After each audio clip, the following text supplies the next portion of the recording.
Tu ne voleras pas. Ce commandement a été donné au peuple de Dieu pour qu'il vive, et qu'il vive en paix. Cela paraît très simple. Ne pas prendre le bien qui appartient à autrui. Ne pas voler une pomme, ne pas voler un sac à main avec les économies à l'intérieur. Mais dans le monde où nous vivons, nous sommes tous très dépendants les uns des autres.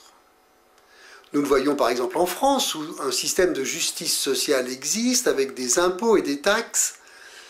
Et ces impôts et ces taxes permettent que la société vive et permettent le service aux personnes. Alors, que penser de l'évasion fiscale? Vol? À un niveau international, nous le savons, certains pays en voie de développement voient leurs ressources pillées par des multinationales. Vol? Et même, nous pouvons dépouiller nos propres enfants en épuisant les ressources de la planète. Vol? Voilà, cela paraît très lointain, mais nous voyons que ce commandement peut avoir des dimensions très différentes. Et puis, localement, nous sommes aussi très dépendants les uns des autres. Alors, peut-être qu'une façon de prendre ce commandement est de le prendre à l'envers. Qu'est-ce que je n'aimerais pas qu'on me vole? Qu'est-ce qu'on pourrait me voler qui mette ma vie en danger, qui m'empêche de vivre ma vie pleinement? On pourrait me voler ma liberté? Ma citoyenneté? Par exemple, au cours du rassemblement Diaconia à Lourdes en mai dernier, nous avons vraiment ouvert les yeux sur toutes les personnes qui sont à l'écart de la société, qui n'ont pas leur place dans la société, qui n'ont pas la parole. Voilà, donc pendant cette période à Diaconia, nous avons vraiment reçu cette invitation à redonner leur place, à redonner la parole aux personnes qui habituellement ne l'ont pas. Nous allons entendre deux groupes différents. Un groupe de Chemin d'Espoir et un groupe du Secours catholique, qui vont nous proposer leurs commentaires et leurs réflexions sur ce commandement « Tu ne voleras pas ».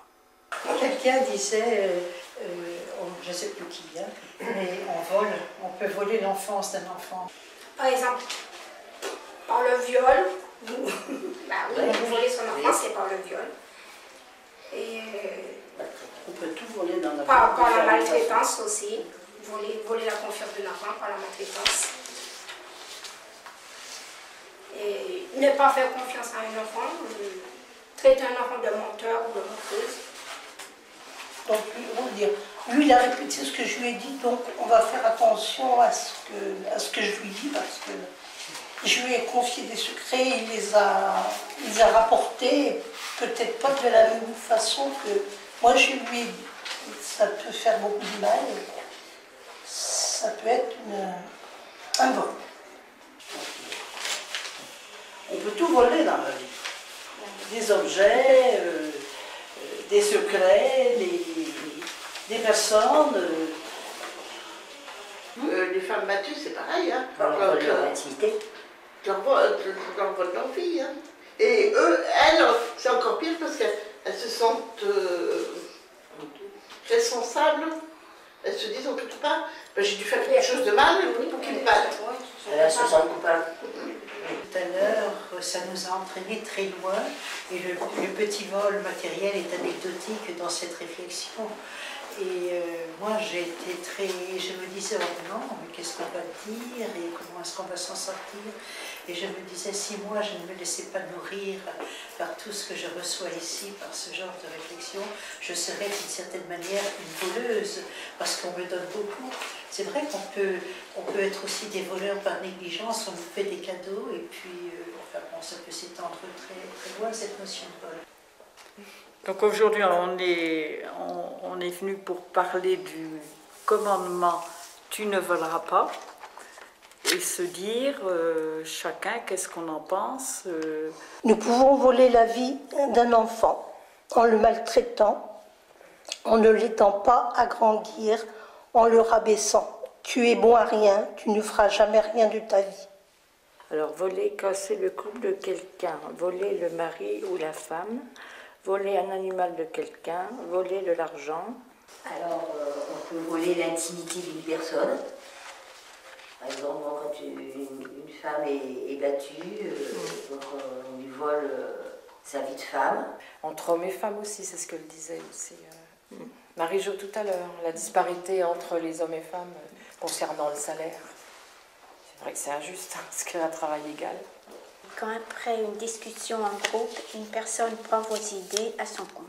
Moi, c'est sur le jugement. Quand tu rencontres une personne et que tu, voilà, pour X raisons, tu la juges et que tu en parles avec d'autres personnes, on l'enferme dans le jugement qu'on fait, et sur ce, on la prive d'une certaine liberté de se sortir du schéma qu'on peut faire sur elle. Donc, dans mon quartier, j'ai une famille sri-lankaise qui... Le papa travaille au noir parce que donc, le patron lui a dit je te donne 50 € pour le mois, si tu n'en veux pas, va ailleurs, j'aurai plein d'autres amis à toi qui voudront prendre ta place. Il a été obligé de le faire parce qu'il avait peur de ne pas pouvoir nourrir sa famille. On m'a volé mon enfance, moi. Parce que je suis enfin, je ne vais pas faire peur de les chaumières, mais je suis une enfant maltraitée. Donc on m'a volé mon enfance. Quand des actionnaires veulent tellement d'argent que les usines, même faisant des bénéfices, sont obligées de licencier pour une meilleure production, productivité, je ne sais pas trop comment on dit, je pense que là, on est dans une position de vol. Parce que c'est au détriment du travail des gens. Quelqu'un qui est très malheureux et puis en arrive au suicide, c'est lui voler sa vie, enfin, à mon avis.